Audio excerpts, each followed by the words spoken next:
Di video kali ini kita akan menguak sejarah masuk Islamnya singa Allah yang mengagumkan.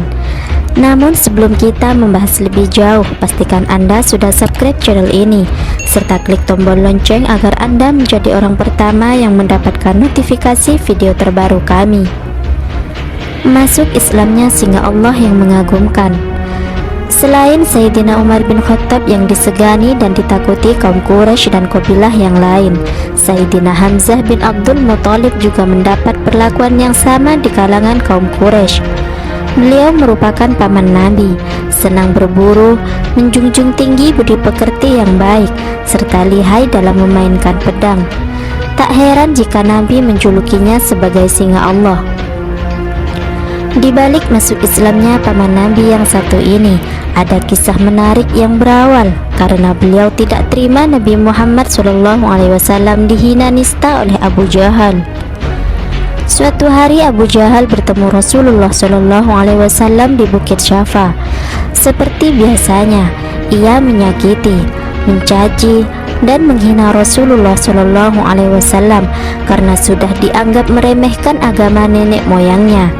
Merasa sangat jengkel dan belum puas mencaci, ia kemudian mengambil batu dan menghantam kepala Rasulullah SAW hingga terluka dan berdarah.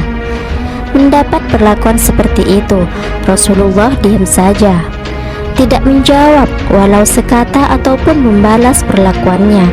Di saat yang hampir bersamaan, Sayyidina Hamzah pulang berburu dengan menenteng busurnya. Seorang budak wanita dari Abdullah bin Jad'an yang bertempat tinggal di sekitar Bukit Syafa mendengar dan menyaksikan kejadian yang menimpa Rasulullah. Ia pun melaporkan kepada Sayyidina Hamzah. "Wahai Abu Amarah," julukan untuk Hamzah, "seandainya saja engkau melihat peristiwa yang baru saja terjadi di Safa. Abu Jahal telah menghina dan melukai keponakanmu, namun Muhammad tidak membalasnya sama sekali." Mendengar laporan dari budak wanita tersebut, sebagai pemuda Quraisy yang terpandang, paling berani dan menyadari harga dirinya, Hamzah langsung naik pitam dan meradang. Beranjak pergi dan langsung mencari Abu Jahal. Bahkan beliau tidak merespon orang sekitar yang menyapanya. Berbeda dengan biasanya, tanpa enggan beliau menyapa dengan ramah, bahkan ikut berbincang-bincang bersama mereka. Kala itu Sayyidina Hamzah belum memeluk agama Islam, namun karena membela keponakan dan kehormatan, ia tak gentar membela Rasulullah SAW. Sayyidina Hamzah menemukan Abu Jahal sedang berkumpul dengan orang-orang Quraisy. Ia tegak berdiri di hadapan Abu Jahal dan langsung memukul kepalanya dengan tangkai busur hingga menimbulkan luka parah yang menganga. Hamzah berkata padanya, "Hai si Hinadina, berani sekali engkau mengganggu keponakanku, padahal aku telah memeluk agamanya." Sontak saja peristiwa ini hampir menimbulkan pertikaian antara Bani Mahzum dan Bani Hashim. Orang-orang Bani Mahzum berdiri hendak membela Abu Jahal, begitu juga dengan orang-orang Bani Hashim yang ingin membela Hamzah. Namun hal itu dapat diatasi oleh Abu Jahal. Ia mengaku telah menghina Nabi dan melarang Bani Mahzum untuk membelanya. "Biarkan saja Abu Amarah, Hamzah, karena memang aku telah mencaci anak saudaranya dengan cacian yang menyakitkan," kata Abu Jahal. Sejak saat itu Sayyidina Hamzah resmi masuk Islam pada tahun ke-6 kenabian, tepatnya pada bulan Zulhijjah. Kala itu umat Islam masih sedikit, hanya terdiri dari para budak dan kerabat. Kehadiran Sayyidina Hamzah membuat mereka bersyukur dan bergembira sebab ada harapan besar di balik masuk Islamnya.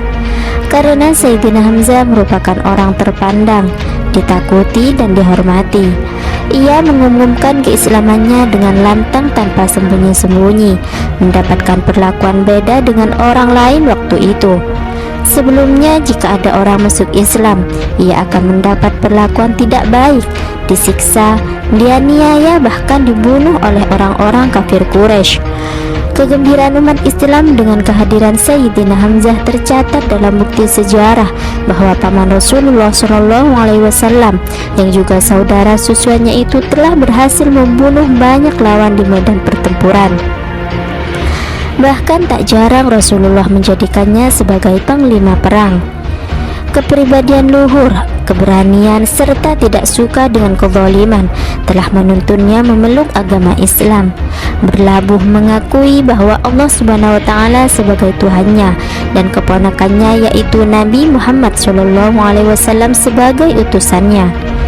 Semoga dengan mengetahui kisah orang-orang terbaik, Allah Subhanahu wa taala memilih kita sebagai kekasihnya dan berkumpul bersama orang-orang pilihannya.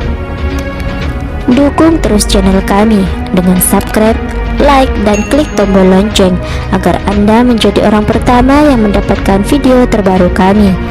Dan jangan lupa untuk share video ini ke semua kalangan agar kita semua bisa mengambil pelajaran dari peristiwa besar di masa silam.